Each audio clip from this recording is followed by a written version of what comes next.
Hey, salut terriens, c'est Captain Max. Après l'accueil incroyable que vous avez accordé à ma vidéo sur la série de comics française Badass, je me suis dit qu'il serait vraiment temps de vous en présenter une autre qui n'a absolument pas à rougir de sa grande sœur. Si Badass mettait déjà la barre assez haute côté folie, ici, nos artistes réussissent à l'élever encore un peu plus, à coup de traction en mode mur des champions d'Interville. Car ici, Overkiller dépasse volontairement le politiquement correct, pour s'amuser des stéréotypes et des clichés. Humour gras, personnages ultra sexualisés, communisme, guerre entre la mafia gay et la mafia black, scènes violentes, etc. Du coup, vous l'avez sûrement compris, ce n'est pas pour tout public. Donc si vous n'avez pas l'âge, Et si vous êtes assez grand pour toutes ces histoires, que ça ne vous fait pas peur, et que vous avez beaucoup d'argent pour payer des comics hors de prix, alors c'est parti. Attendez, en fait, non, Overkiller est totalement gratuit. Mais ça, je vous en parle un peu plus tard dans la vidéo.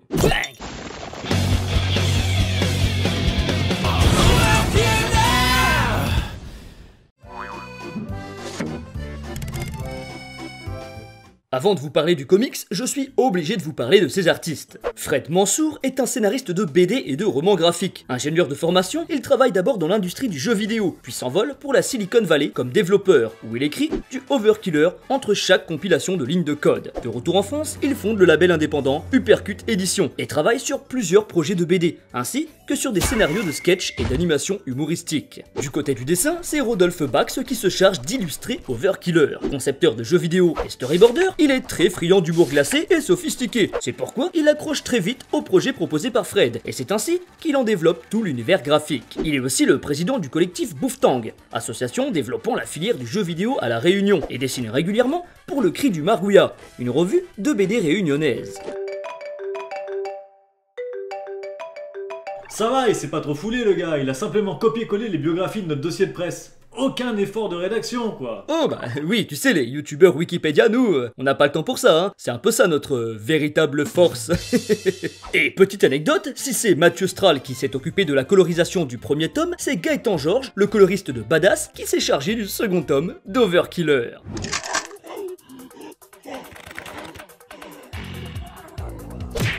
Si Overkiller est bien le nom du personnage principal de la série, sa véritable identité est Lancelot Dupuis, surnommé Lance, un tueur à gages qui nous entraîne avec lui au cœur de ses missions d'élimination au sein de la ville d'Atroce City. Une ville qui existe bel et bien dans votre monde terrien, puisqu'elle se trouve exactement par ici. Et dès la première histoire, le ton de la série est posé. Avec cette lecture, on n'est pas là pour se prendre trop au sérieux. Ici, c'est du divertissement pur et dur, avec de l'action et une bonne dose d'humour.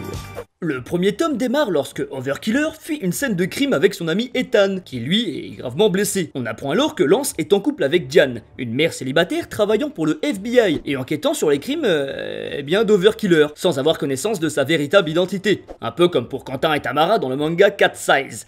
Oui, pas grand chose à voir avec ça, mais j'avais envie de le placer. Je suis content. C'est suite à cette rencontre que l'on fait un bond de 24 heures dans le passé pour découvrir ce qui s'est passé cette nuit-là. On découvre alors que notre assassin a été engagé par la mafia française pour éliminer la mafia russe à cause de leurs bars à vodka qui font concurrence aux bars à vin. C'est donc avec cette histoire complètement rocambolesque que l'on va faire la rencontre de personnages tout aussi marquants les uns que les autres, avec par exemple le chat, l'amoureux des ours, la petite fille, la marionnette Emo, et mon petit préféré de toute la licence, Simon le mime. Le concept de ce dernier est vraiment top et son utilisation est simplement parfaite. Pour faire simple, Simon est l'un des criminels les plus recherchés d'Atroce City, et s'il est si fort pour exercer son métier, c'est parce qu'il possède la capacité de pouvoir rendre réel tous les mimes. Par exemple, si le mime le fait qu'il conduit une moto, eh bien, il conduit véritablement une moto, avec la vitesse, le bruit du moteur, etc. Et c'est comme ça pour tout. Des armes à feu avec ses doigts, un mur pour se cacher, et vous pouvez même lui servir un verre de vin, directement dans la main. Alors la lecture ne vaut-elle pas le coup rien que pour ce personnage, hein?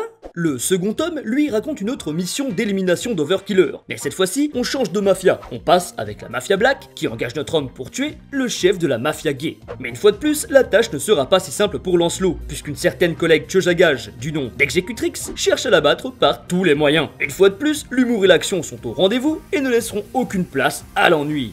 Et si à l'époque, lorsque j'ai découvert la série, j'eus un peu peur de me lancer sur la lecture, à cause de l'humour qui avait l'air un peu trop gras pour moi, surtout avec la promo autour du monsieur qui est très fortement attiré par les ours, c'était finalement une belle découverte, puisque la seule chose qui me freinait était au final parfaitement maîtrisée. Enfin, là je parle de l'humour, hein, parce que l'homme qui aime bien les ours, lui, est totalement incontrôlable. Et lorsque j'ai lu, plus d'un an après, une nouvelle fois ces 2 tomes pour écrire cette vidéo, je dois vous avouer que je suis tombé une nouvelle fois sous le charme de cette œuvre, qui fait partie maintenant de mes séries dont il me tarde de voir une suite. Et ça tombe bien, puisque nos artistes sont, au moment où j'écris cette vidéo, en train de produire le 3e volume.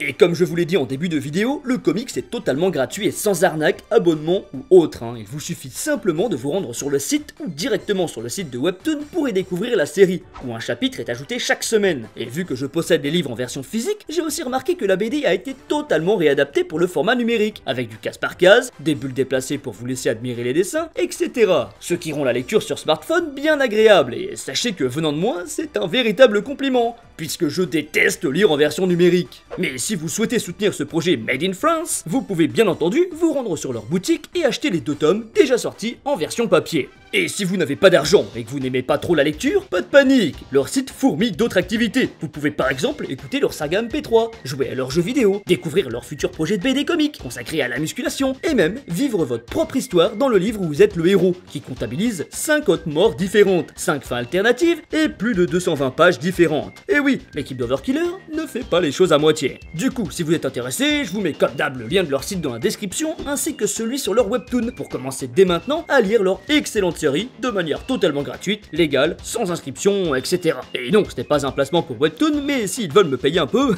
qu'ils n'hésitent pas. Sur ce, j'espère que cette vidéo vous aura plu. Si c'est le cas, comme d'hab, vous savez quoi faire pour soutenir la chaîne. Si vous vous êtes lancé dans la lecture d'Overkiller, dites-moi en commentaire ce que vous en avez pensé. J'ai vraiment hâte de le savoir. Et je vous dis merci encore et à très bientôt, terrien.